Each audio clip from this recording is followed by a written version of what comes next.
Hello everyone, welcome to संकल्प JRF. आज हम पढ़ेंगे हर्बर्ट स्पेंसर के बारे में। तो इनका पहले परिचय जान लेते हैं। इनका जन्म 27 अप्रैल 1820 को इंग्लैंड के डर्बी में हुआ। याद रखना, इंग्लैंड के डर्बी में हुआ। इनकी मृत्यु 8 दिसंबर 1903 को हुई। फिर इनकी बुक्स हैं। इनकी बुक्स याद रखना जरूरी है, एग्जाम में पूछा जाता है। पहला बुक है सोशल स्टैटिक्स, ठीक। दूसरा बुक है फर्स्ट प्रिंसिपल। तीसरा प्रिंसिपल ऑफ सोशियोलॉजी, ये भी इंपॉर्टेंट बुक है। चौथा है डिस्क्रिप्टिव सोशियोलॉजी। पांचवा है principle of sociology, principle of psychology, फिर एक छूट गया प्रिंसिपल ऑफ बायोलॉजी, फिर principle of psychology, principle of ethics, man versus state, the study of sociology. ये इनकी बुक्स हैं, ये आपको याद रखना जरूरी है, एग्जाम में पूछी जाती है। ठीक है, इनकी बुक्स आपको याद रख लेना। फिर आगे चलते हैं, इनकी प्रमुख अवधारणाओं को समझते हैं। जैसे इनने उद्विकास के सिद्धांत को समझते हैं, थ्योरी ऑफ इवोल्यूशन। जैसे चार्ल्स डार्विन की पुस्तक ओरिजिन ऑफ स्पीसीज में प्रस्तुत प्राणी शास्त्रीय उद्विकासी सिद्धांत से प्रभावित होकर हर्बर्ट स्पेंसर ने फर्स्ट प्रिंसिपल में सामाजिक उद्विकास के सिद्धांत को प्रस्तुत किया। अब समझते हैं कि जैसे कि समझना, जो चार्ल्स डार्विन है उन्होंने प्राणी शास्त्रीय उद्विकासी सिद्धांत दिया। ठीक, ये याद रखना है कि चार्ल्स डार्विन ने प्राणी शास्त्रीय उद्विकास सिद्धांत दिया। क्लियर, ठीक। चार्ल्स डार्विन ने प्राणी शास्त्रीय उद्विकास सिद्धांत दिया। अब समझते हैं कि प्राणी शास्त्रीय उद्विकास सिद्धांत होता क्या। जैसे समझना, जैसे किसी भी जीव का जब सरलता से जटिलता की ओर विकास होता है तो वही प्राणी शास्त्रीय उद्विकास होता है। इसको आपको एक चित्र से समझाता हूँ। जैसे हमें बताया गया था कि मनुष्य जो है बंदर के रूप में पृथ्वी में आया। ठीक है, मनुष्य का जब आया तो वह बंदर के रूप में आया। ठीक है, फिर उसका धीरे धीरे शारीरिक परिवर्तन हुआ, बंदर से थोड़ा सा और उसके शरीर में परिवर्तन होते हुए फिर आदि मानव का रूप धारण किया। आदि मानव के बाद वो मनुष्य का रूप धारण किया, उसके बाद शब्द मनुष्य का रूप धारण कर लिया। इसी प्रकार जब किसी चीज का सरलता से लेकर जटिलता की ओर, किसी जीव का सरलता से जटिलता की ओर विकास होता है, वही प्राणी शास्त्रीय विकास कहलाता है। क्लियर हो गया होगा। जैसे कि किस तरह से मनुष्य में बदलाव होते गए, किस तरह से मनुष्य में समानता से भिन्नता आ गई, जैसे कि ठीक है, वही प्राणी शास्त्रीय विकास कहलाता है। क्लियर हो गया होगा आप लोगों को। तो वही प्राणी शास्त्रीय उद्विकास के सिद्धांत से प्रभावित होकर स्पेंसर ने सामाजिक उद्विकास के सिद्धांत को प्रस्तुत किया। जो चार्ल्स डार्विन का प्राणी शास्त्रीय उद्विकास का सिद्धांत था उससे प्रभावित हुए हर्बर्ट स्पेंसर, और उसके बाद सामाजिक उद्विकास के सिद्धांत को प्रस्तुत किया। सामाजिक उद्विकास मतलब समाज का किस प्रकार से विकास हुआ। जैसे कि पहले प्राचीन समाज था, फिर उसके बाद जो समाज आया, फिर ऐसे से जिस प्रकार समाज में वृद्धि होती गई, फिर अभी जो आधुनिक समाज चल रहा है वही सामाजिक उद्विकास के द्वारा हर्बर्ट स्पेंसर ने समझाया। ठीक, फिर आगे चलते हैं। हर्बर्ट स्पेंसर के अनुसार संसार भौतिक जगत पदार्थ और शक्ति के योग से बना, और ये दोनों अपने अपने अस्तित्व के लिए एक दूसरे पर आश्रित हैं। जैसे हर्बर्ट स्पेंसर कहते हैं कि जो संसार है, जो संपूर्ण जगत है हमारा, वो दो चीजों से मिलकर बना है, एक पदार्थ और शक्ति के योग से बना है, और ये दोनों अपने अस्तित्व के लिए एक दूसरे पर आश्रित हैं। जैसे समझना कि मान के चलो एक कूलर है। ठीक है, कूलर लोहे से मिलकर बना है, लोहे से मिलकर बना है। ठीक है, पदार्थ हो गया लोहा। तो उसमें जैसे कि जब बटन चालू करते हैं तो फिर चलने लगता है, तो इलेक्ट्रिसिटी डालते हैं तो वो शक्ति के रूप में इलेक्ट्रिसिटी। तो वही चीज है कि जब तक ले पदार्थ में शक्ति का होना आवश्यक है, मतलब हर्बर्ट स्पेंसर के अनुसार कि संसार भौतिक जगत पदार्थ और शक्ति के योग से बना है, यह हर्बर्ट स्पेंसर कहना चाहते हैं। फिर आगे चलते, क्लियर हो गया होगा। ये इंपॉर्टेंट है, ये एग्जाम में पूछा जा सकता है कि विकास के 3 नियम बताए हर्बर्ट स्पेंसर ने, उसको बताइए। तो पहला बताया कि सभी में शक्ति विद्यमान होती है लेकिन समाप्त नहीं होती। मतलब शक्ति कभी समाप्त नहीं होती, मतलब सभी चीजों में शक्ति होती है लेकिन शक्ति कभी समाप्त नहीं होती है, मतलब शक्ति का कोई अंत नहीं होता।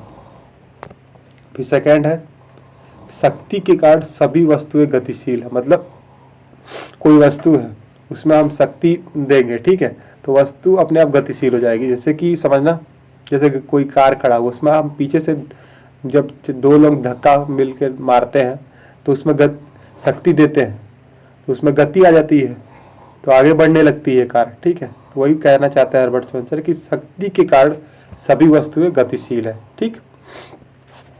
तीसरा है पदार्थ का विनाश नहीं होता, पदार्थ का विनाश नहीं होता, केवल रूप परिवर्तन होता। मतलब पदार्थ मतलब कोई भी मटेरियल है, जैसे कि कोयला है, कोयला जैसे पदार्थ हो गया, फिर जब उसको जलाते हैं तो वो राख बन जाता है। तो वही कहना चाहते हैं कि पदार्थ का विनाश नहीं होता, उसका रूप में परिवर्तन हुआ। कोयला तो जल गया लेकिन कोयला खत्म थोड़ी हुआ, वो राख बन गया, मतलब उसका जो रूप है, उसका जो फॉर्म है वो चेंज हो गया, ठीक। 3 चीजें याद रखना, सभी में शक्ति विद्यमान होती है लेकिन समाप्त नहीं होती, मतलब शक्ति कभी समाप्त नहीं होती, ठीक। दूसरा याद रखना, शक्ति के कारण सभी वस्तुएं स्वतः गतिशील है, मतलब शक्ति के कारण सभी वस्तुएं अपने आप गतिशील हो जाती हैं, ठीक। तीसरा है पदार्थ का विनाश नहीं होता, केवल रूप परिवर्तन होता, मतलब पदार्थ कोई भी चीज का विनाश नहीं होता मटेरियल का, उसके बस जो रूप होता है, उसका फॉर्म होता है, वही चेंज होता है, ठीक। तीनों बात क्लियर हो गया होगा। एग्जाम में पूछा जा सकता है उद्ध विकास के, हर्बर्ट स्पेंसर के उद्ध विकास के 3 नियम बताए, तो ये आपको तीनों याद होना चाहिए। फिर है उद्ध विकास को परिभाषित किया, जैसे उद्ध विकास पदार्थ का समन्वय तथा उससे संबंधित गति जिसके दौरान पदार्थ एक अनिश्चित असंबंध समानता से निश्चित संबंध भिन्नता में बदलता है। जैसे एग्जाम्पल को भ्रूण को लिया, इसको समझते हैं। जैसे समझना, जैसे कोई महिला है, ठीक है, उसके गर्भाशय में जैसे भ्रूण होता है, ठीक है। जैसे कि भ्रूण को देखकर बच्चे के शकल का पता तो लगाया नहीं जा सकता, ठीक है। जैसे भ्रूण है, उसको देखकर, जब भ्रूण जब होता है, जब शुरुआती महीनों में, तो एक अपने आकार का होता है, तो उसको देखकर बच्चे का शकल का पता तो लगा नहीं सकते हैं, तो अनिश्चित हो गया, तो वह निश्चित हो गया, ठीक। फिर है क्योंकि उसके अंग शुरू में विकसित नहीं हुए होते हैं, जब वो शुरू के महीने प्रथम महीने में होता है, तो फिर वो असंबंध हो गया, ठीक। फिर वो समानता, मतलब जैसे कि जब भ्रूण होता है जब शुरू में, तो वो एक आकार का होता है, ठीक है, तो मतलब समान होते हैं सब उसके अंग, ठीक।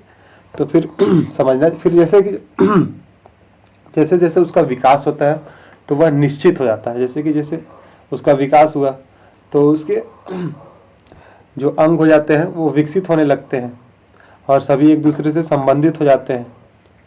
फिर क्या बोलते हैं, उसमें भिन्नता आ जाती है पहले, क्योंकि समझना जैसे कि शुरू में वो तो भ्रूण रहता है, फिर वो उसके अंग जैसे विकसित हुए, फिर वो शरीर का रूप धारण कर लेता है, तो वो भ्रूण से भिन्न हो जाता है। तो मतलब वही पदार्थ एक अनिश्चित असंबंध समानता से निश्चित संबंध भिन्नता में बदलता है। इस प्रकार से हर्बर्ट स्पेंसर ने उद्ध विकास को परिभाषित किया है। क्लियर? इसको एग्जाम्पल, भ्रूण का एग्जाम्पल ले लेना, समझ आ गया होगा। फिर चलते आगे कि उद्ध विकास एक रेखीय होता है, मतलब उद्ध विकास एक रेखा में चलता है, ठीक। फिर उद्ध विकास हमेशा सरलता से जटिलता की ओर होता है। सरलता से जटिलता का मतलब जैसे कि जैसे मनुष्य का जन्म होता है, किशोरावस्था आती है, प्रौढ़ावस्था आती है और वृद्धावस्था आती है। इस तरह विकास की प्रक्रिया गति चलती रहती है और यही समाज पर नियम लागू होता है। जैसे समझना, जैसे कि मनुष्य का जन्म हुआ, उसकी प्रौढ़ावस्था आई, फिर किशोरावस्था आई, फिर वृद्धावस्था आती है। तो वही कहना चाहते हैं, जैसे कि जो समाज भी होता है, समाज को भी कहते हैं कि पहले सरल समाज होता है, फिर उसके बाद और आगे समाज बढ़ता है, फिर वैसी उसके बाद आधुनिक समाज आता है। तो वही कहते हैं हर्बर्ट स्पेंसर की जिस प्रकार से शरीर में बच्चा पढ़ता है, उसके बाद वो वृद्धावस्था में आता है, उसी प्रकार समाज भी सरल से आधुनिक समाज की ओर जाता है, मतलब सरल से जटिल की ओर जाता है। फिर आप इनका सेकेंड अवधारणा सावेश सिद्धांत को समझते हैं। हर्बर्ट स्पेंसर ने ये याद रखना कि हर्बर्ट स्पेंसर जो थे वो सामाजिक जो समाज है उसको जैविक शरीर से तुलना की है, उसकी समाज को। तो समझते हैं, हर्बर्ट स्पेंसर ने समाज एवं शरीर के बीच समानताओं का वर्णन किया है। दोनों शरीर तथा समाज का विकास धीरे धीरे होता है। मतलब ये समझते जैसे कि हर्बर्ट स्पेंसर ने समाज और शरीर के बीच समानता का वर्णन किया, मतलब हर्बर्ट स्पेंसर ने समाज और शरीर के बीच समानताएं बताई। तो पहली समानता समझते हैं, जैसे कि दोनों, मतलब समाज तथा शरीर का विकास धीरे धीरे होता है। सही बात है। जैसे शरीर होता है जब मतलब कोई जब बच्चा रहता है तो फिर वो धीरे पहले किशोरावस्था में आता है, फिर प्रौढ़ावस्था में आता है, फिर वृद्धावस्था होता है, उसका धीरे धीरे विकास होता है। उसी प्रकार समाज का भी धीरे धीरे विकास होता है। पहले सरल समाज, फिर उसके बाद सरल समाज आता है, प्राचीन समाज हो गया, फिर क्या बोलते हैं दासत्व समाज आता है, फिर साम्यवादी समाज आता है, फिर पूंजीवादी समाज आता है। जैसे कि समझना, पहले बच्चा है, फिर क्या बोलते हैं किशोरावस्था था, फिर प्रौढ़ावस्था था, फिर वृद्धावस्था आती है। उसी मतलब धीरे धीरे उसका विकास होता है। फिर दूसरा है, दोनों में आकार की वृद्धि सरल से जटिल की होती। जो आकार होता है मतलब पहले समझना वो छोटे रूप में होता है, फिर उसके धीरे धीरे वो जटिल होते जाता है। ठीक, मतलब उसके आकार में वृद्धि होती जाती है सरल से जटिल की ओर। फिर सेकंड है, दोनों में अपने अस्तित्व को बनाए रखने के लिए संचार एवं वितरण व्यवस्था होती है। मतलब जो शरीर तथा जो समाज होता है उसको अपने अस्तित्व को बनाए रखने के लिए संचार एवं वितरण की व्यवस्था होती है। ठीक, फिर है आगे चलते हैं। चौथा है, शरीर में मस्तिष्क द्वारा विभिन्न अंगों पर नियंत्रण रखा जाता है, जबकि समाज को सरकार द्वारा समाज में मस्तिष्क का सरकार कार्य करती है। जैसे समझना, जो शरीर होता है ठीक है, वो मस्तिष्क द्वारा विभिन्न अंगों पर नियंत्रण रखा जाता है। मतलब शरीर में जो हमारा माइंड होता है ठीक है, जो हमारी बॉडी में जो हमारा माइंड है वो विभिन्न हमारे जो हाथ हो गया, पैर हो गया, आँख हो गया, कान हो गया, जितने भी हमारे बॉडी पार्ट है उसको नियंत्रण करता है हमारा माइंड। ठीक है, उसी प्रकार समाज में सरकार पूरे जो जो समाज के अंग होते हैं उसको नियंत्रण करती है। मतलब समाज में मस्तिष्क का कार्य सरकार करती है। ठीक, याद रखना, समाज में मस्तिष्क का कार्य सरकार करती है। क्लियर हो गया होगा। जैसे कि हमारे शरीर में सारे बॉडी पार्ट्स को नियंत्रण का कार्य करने का कार्य मस्तिष्क का है, उसी प्रकार समाज में मस्तिष्क का कार्य सरकार करती है। क्लियर हो गया होगा। फिर है, जैसे सभी शरीर विभिन्न सेल से मिलकर बनता है और समाज विभिन्न व्यक्तियों से मिलकर बनता है। मतलब जैसे जो शरीर हमारा विभिन्न कोशिकाओं से मिलकर बना है ठीक, उसी प्रकार समाज जो है विभिन्न व्यक्तियों से, मतलब अलग अलग बहुत सारे व्यक्तियों से मिलकर बना हुआ है। फिर यह छठवां, दोनों की संरचना तथा प्रकारों में समय के साथ जटिलता आती है। मतलब जैसे कि जो हमारे शरीर हो गया और जो समाज हो गया, दोनों का स्ट्रक्चर होता है जो संरचना और प्रकार है, उसमें समय के साथ जटिलता आती जाती है। मतलब उसमें परिवर्तन आते जाता है। मतलब वो जैसे कि पहले समझना, जो समाज होता है शुरू में उस समाज की संरचना सरल होती है। आदि पहले के जो सरल समाज था उसमें आदि मानव लोग रहते थे, ना उनके पास अच्छा कपड़ा होता था, ना अच्छा रहने के लिए घर होता था। मतलब रात को शाम को शिकार किए, फिर खा के सो गए। ठीक है, लेकिन आज के टाइम हमारे पास पूरा आधुनिक युग है, खाने के लिए भी अच्छा है, पहनने के लिए है, रहने के लिए है। मतलब पूरा जटिल हो गया है समाज एक प्रकार से। तो दोनों की संरचना तथा प्रकारों में समय के साथ जटिलता आती है। ठीक, फिर अब ये समझते हैं, स्पेंसर ने समाज तथा शरीर में अंतर किया। मतलब हर्बर्ट स्पेंसर ने पहले तो समाज तथा शरीर में समानताएं भी बताई और अंतर को भी किया है। ये टेंशन मत लेना, ये एग्जाम में नहीं पूछा जाएगा। फिर है, ये है क्या है, पहला, शरीर प्राकृतिक नियम के अनुसार निश्चित गति से विकसित होता है, जबकि समाज की कोई निश्चित गति नहीं होती। जैसे समझना, जो हमारा शरीर है मतलब प्राकृतिक नियम के अनुसार निश्चित गति से विकसित होता है। जैसे कि पहले छोटा सा बच्चा होता है, फिर उसके बाद वो धीरे धीरे क्या बोलते हैं चलना स्टार्ट करता है, फिर धीरे धीरे 1.5 साल 2 साल 3 साल का होता है तो बोलना स्टार्ट करता है। उसको मतलब एक निश्चित गति से विकसित होता है। जैसे कि फिर वो 12 13 14 साल का होता है तो फिर वो किशोरावस्था में आ जाता है। फिर उसके बाद उसकी शारीरिक बनावट में वृद्धि होती है, मतलब प्राकृतिक नियम के अनुसार। ठीक, जबकि समाज की कोई निश्चित गति नहीं होती। मतलब समाज कभी कभी मतलब फिक्स नहीं होता कि इस समय पर ही आगे बढ़ेगा या इस समय पर पीछे आ जाएगा। मतलब उसका कभी भी अचानक से वृद्धि हो जाती है, उसका मतलब कोई निश्चित नियम नहीं होता। फिर सेकंड है, याद क्लियर हो गया होगा, शरीर का निर्माण कोशिकाओं से होता है जो उसमें पूरी तरह घुल मिल जाती है, किंतु उनका स्वतंत्र अस्तित्व संपन्न नहीं होता। परंतु यह बात समाज पर लागू नहीं होती। समाज की कोशिकाएं व्यक्ति पर उनका एक स्वतंत्र अस्तित्व है। जैसे कि समझना, जो शरीर है उसका निर्माण तो कोशिकाओं से हुआ है, ठीक है। जो उसमें पूरी, जैसे कि कोशिकाएं तो हमारे शरीर में पूरी तरह घुल मिल गई है, तो उनका कोई स्वतंत्र अस्तित्व संभव नहीं होता। मतलब जो कोशिकाएं हैं, जो हमारे जैसे समझ रहा, जैसे हमारे शरीर से कोशिकाएं जब निकल जाएंगी तो उसका कोई अस्तित्व नहीं रह जाएगा। जैसे निकल गई तो पूरा कोई अस्तित्व नहीं रह गया, क्योंकि बॉडी है ही नहीं, तो बॉडी से निकल चुकी हैं। तो लेकिन समाज पर ये बात लागू नहीं होंगे, समझना, क्योंकि समाज की जो कोशिकाएं वो व्यक्ति है, उनका एक स्वतंत्र अस्तित्व होता है। मतलब जैसे कि समझना, जैसे कि बहुत सारे व्यक्तियों को समाज से बाहर कर दिया जाता है तो भी वो जीवित रहते हैं, उनको खाने पीने के लिए मिल जाता है, रहने के लिए घर मिल जाता है। ऐसा तो है नहीं कि उनको समाज से बाहर कर दिया देगा तो सब कुछ उनका दिक्कत हो जाएगा, ठीक है। तो वही कहना चाहते हैं कि जो शरीर है उसमें का निर्माण कोशिकाओं से हुआ है, तो वो उसमें पूरी तरह घुल मिल जाती है, लेकिन उनका कोई स्वतंत्र अस्तित्व संभव नहीं होता। मतलब जो शरीर में कोशिकाएं, उनको शरीर से बाहर कर दिया जाएगा तो वो उनका कोई वैल्यू नहीं रह जाएगा। जब तक ले शरीर में तब तक ले उनका वैल्यू है। उसी प्रकार समझना, जो समाज है, समाज की कोशिकाएं तो व्यक्ति है, उसको समाज से जब अलग कर दिया जाएगा व्यक्ति को, तो भी व्यक्ति अपना जीवन यापन कर सकता है, मतलब उसका स्वतंत्र अस्तित्व होता है। क्लियर हो गया होगा दोनों बातों को। फिर है तीसरा, शरीर की चेतना शक्ति का केंद्र मस्तिष्क होता है, जबकि समाज के प्रत्येक अंग की पृथक चेतना होती है।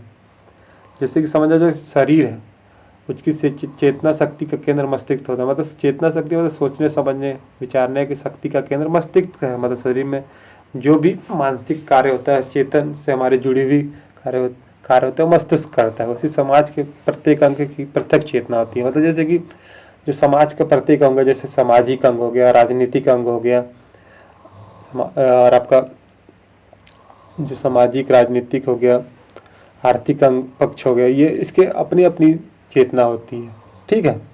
मतलब जो सामाजिक अंग होते हैं वो उस प्रकार से सोचते हैं, राजनीतिक पक्ष अपने प्रकार से सोचता है, आर्थिक पक्ष अपने प्रकार से सोचता है। मतलब समाज के जो प्रत्येक अंग है उसकी अपनी अलग अलग चेतना होती है। क्लियर हो गया।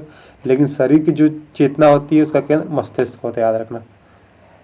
अब इनकी तीसरी जो अवधारणा है, सैनिक तथा औद्योगिक समाज, militant and industrial society. Herbert Spencer ने समाज के विभाजन में सैनिक समाज और औद्योगिक समाज के दो रूपों की कल्पना की। ये इंपॉर्टेंट, याद रखना। ऐसा पूछा जाता है क्वेश्चन कि सैनिक समाज और औद्योगिक समाज की बात किसने की है, तो हर्बर्ट स्पेंसर ने सैनिक तथा औद्योगिक समाज की बात की है, ठीक है। स्पेंसर के अनुसार सैनिक समाज की अपेक्षा औद्योगिक समाज अधिक अच्छा है, क्योंकि इसके अंतर्गत मनुष्य को नैतिक विकास का अवसर प्राप्त होता है। मतलब हर्बर्ट स्पेंसर कहते हैं कि जैसे कि जब सैनिक समाज था, मतलब जब सरल समाज था, उसकी अपेक्षा, मतलब उसकी तुलना में औद्योगिक समाज जो अभी चल रहा है वो ज़्यादा अच्छा है, क्योंकि इसमें अंतर्गत मनुष्य को नैतिक विकास का अवसर प्राप्त होता है। मतलब जैसे कि समझना, जब सैनिक समाज था, मतलब सरल समाज था, तो उसमें जो मनुष्य होता है उसका नैतिक विकास नहीं होता, ठीक है। उस समय उसको कैसे रहना है, कैसे खाना है, कैसे लोगों से बातचीत करना है, मतलब उसके जो नैतिक गुण थे उसका विकास नहीं हुआ। लेकिन जो अभी आधुनिक युग चल रहा है उसमें बहुत अच्छे तरीके से हमारा नैतिक विकास हो चुका है। तो यहाँ तक क्लियर हो चुका होगा। फिर आगे चलते हैं। जैसे कि हर्बर्ट स्पेंसर कहते हैं कि समाज का विकास सैनिक समाज से औद्योगिक समाज की ओर हुआ, मतलब सरल समाज से औद्योगिक समाज की ओर है। जहाँ सैनिक समाज में अनिवार्य सहयोग, कठोर अनुशासन एवं सामाजिक नियंत्रण, ये तो सभी जानते हैं कि जो सरल समाज था उसमें लोग एक दूसरे की सहायता करते थे, ठीक है। उसमें एक डिसिप्लिन होता था बहुत कठोर, और उसमें सामाजिक नियंत्रण होता। सामाजिक नियंत्रण मतलब उसमें बहुत सारे नियम, धर्म, कानून, परंपरा थी उस समय, तो उसी के अनुसार व्यक्ति कार्य करता था, ठीक है। मतलब जो प्राचीन समाज था उसमें एक दूसरे से लोग मिलकर कार्य करते थे, डिसिप्लिन होता था, सामाजिक नियंत्रण होता था। वही औद्योगिक समाजों में स्वैच्छिक सहयोग, मतलब अपनी इच्छा के अनुसार लोग एक दूसरे की मदद करते हैं। और इसमें क्या होता है, श्रम विभाजन होता है, मतलब सभी को कार्यों का बंटवारा रहता है कि आपका कार्य ये है, आप ये कार्य करोगे, मतलब आधुनिक समाज में। इसमें सबसे इम्पोर्टेंट है याद रखना कि सैनिक समाज औद्योगिक समाज की कल्पना हर्बर्ट स्पेंसर ने की है, ठीक। फिर चलते हैं, हाँ ये पूछा जा सकता है एग्जाम में कि सरल समाज, मिश्रित समाज, दोहरे मिश्रित समाज, तीसरे मिश्रित समाज की बात किसने की है, तो हर्बर्ट स्पेंसर ने की है। तो सरल समाज आदिम समाज में आता था, फिर मिश्रित समाज में शहरी समाज, फिर तीसरा है दोहरे मिश्रित समाज में आधुनिकी समाज आता था, तीसरे मिश्रित समाज में उत्तर आधुनिकी समाज आता था। ये इंपॉर्टेंट है, ये याद रखना जरूरी है कि किसने सरल समाज, मिश्रित समाज, दोहरे मिश्रित समाज, तीसरे मिश्रित समाज की चर्चा की है, याद रखना। फिर चलते हैं, स्पेंसर ने सर्वप्रथम सामाजिक संरचना शब्द का प्रयोग प्रिंसिपल ऑफ सोशियोलॉजी में किया था। ये याद रखना बहुत इंपॉर्टेंट है। जो इनकी पुस्तक है जो प्रिंसिपल ऑफ सोशियोलॉजी, उसमें सामाजिक संरचना का शब्द का सर्वप्रथम प्रयोग किया था, ठीक, याद रख लेना। फिर संस्था शब्द का प्रयोग हर्बर्ट स्पेंसर ने फर्स्ट प्रिंसिपल में किया है। फिर इनकी जो इम्पोर्टेंट क्वेश्चन जो प्रीवियस ईयर्स में आ चुके हैं उसको याद रख लेना। पहला है औद्योगिक समाज का प्रयोग समाजों के वर्गीकरण में स्पेंसर ने किया। मतलब जैसे कि जब समाज का वर्गीकरण किया जा रहा था तो औद्योगिक समाज का प्रयोग, शब्द का प्रयोग किसने किया? तो हर्बर्ट स्पेंसर ने किया, ठीक, पहला हो गया। दूसरा हो गया समाज के उद्विकास का सिद्धांत। ये क्वेश्चन भी पूछा सकता है कि जैसे कि प्राणी शास्त्रीय उद्विकास सिद्धांत किसने दिया? तो चार्ल्स डार्विन ने, लेकिन समाज के उद्विकास का सिद्धांत हर्बर्ट स्पेंसर ने किया। क्लियर, इसमें कंफ्यूजन नहीं होना है कि प्राणी शास्त्रीय उद्विकास सिद्धांत तो चार्ल्स डार्विन ने दिया, लेकिन समाज के उद्विकास का सिद्धांत हर्बर्ट स्पेंसर ने दिया, याद रखना। समाज में योग्यतम की उत्तरजीविता का सिद्धांत स्पेंसर ने दिया।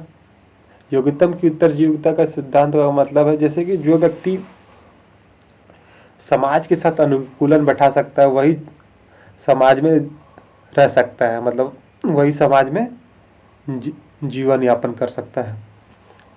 फिर है चौथा,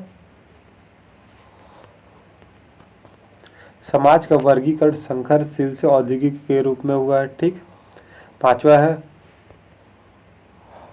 हर्बर्ट स्पेंसर के अनुसार जीवधारी प्रणाली की तरह समाज का विकास सरल से जटिल की ओर होता है। मतलब जैसे कि हर्बर्ट स्पेंसर कहते हैं कि जो जीव होते हैं उसी प्रकार से समाज का विकास सरल से जटिल की ओर होता है। जैसे जिस प्रकार से पहले बच्चा होता है उससे वृद्धावस्था आती है, मतलब सरल से जटिल, वैसे ही समाज का विकास हुआ। समाजशास्त्र की पहली पुस्तक का दर्जा प्रिंसिपल ऑफ सोशियोलॉजी पुस्तक को प्राप्त है। मतलब जो समाजशास्त्र की पहली पुस्तक का दर्जा प्रिंसिपल ऑफ सोशियोलॉजी की पुस्तक को प्राप्त है जो हर्बर्ट स्पेंसर ने लिखी थी। फिर सातवां है समाज में वही व्यक्ति स्थापित हो सकता है जो अनुकूलन की क्षमता रखता है। वही बात आ गई फिर से, समाज में वही व्यक्ति रह सकता है जो इसके समाज के साथ अनुकूलन कर सकता हो, ठीक। इस सामाजिक क्रम विकास की कुंजी प्राकृतिक चयन है। ये भी इंपॉर्टेंट है कि सामाजिक क्रम विकास की कुंजी प्राकृतिक चयन है। राज्य वही उत्तम है जो सबसे कम शासन करे, यह कहते हुए लेजर फेयर स्टेट का सिद्धांत दिया। फिर लास्ट है परिवर्तन अनुकूलन की स्वाभाविक प्रक्रिया का परिणाम है। ये इनकी सारी इंपॉर्टेंट क्वेश्चन था जो यहाँ पर से आपको याद रखना जरूरी है। तो आप हमारी ऑनलाइन क्लास भी ज्वाइन कर सकते हैं मात्र 1499 पे।